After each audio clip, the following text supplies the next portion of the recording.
Parlons de l'appareil A400M qui est arrivé le 25 avril sur le Fenouil, qui a déjà effectué plusieurs missions, dont des missions de ravitaillement des îles. Ce soir, Arurani Tiopou et Thierry Tiamo nous montrent comment sont préparés les colis pour les îles. Regardez.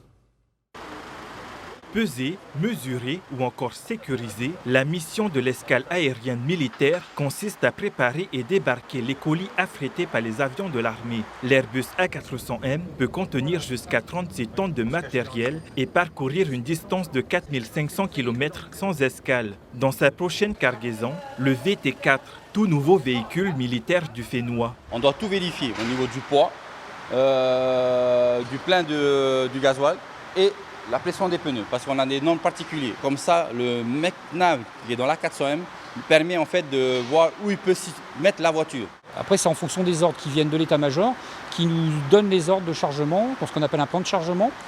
Nous, en fonction de ce plan de chargement, on confectionne ce que tu as vu là, les palettes, où on confectionne les véhicules.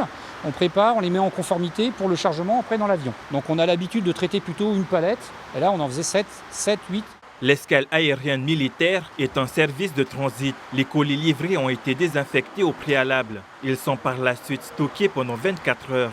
Pour faire face aux nombreuses missions de l'Airbus A400M, l'effectif a été renforcé. On est deux permanents polynésiens. Il y a moi plus Moetia. Et après, on a des renforts de la métropole qui viennent ici. Et plus, on a 2 personnels civils de la défense qui nous aident aussi. Voilà, avec des militaires qui sont affectés ici pour 4 ans et qui rentrent cet été. Alors le travail normal pour tous les militaires ici, c'est 6h30, 16h10. Là, les avions, ils partent souvent à 7h, donc nous, il faut 2 heures de préparation avant. Quand un avion part à 7h, on est là à 5h déjà pour travailler. Et après, l'avion rentre le soir, effectivement, et on a encore du temps de déchargement derrière. Donc ça fait des grosses journées. En raison du temps pluvieux, la cargaison n'a pas été embarquée dans la soute de l'Airbus A400M. Arurani Tiopou pour Tahiti Nui Télévision.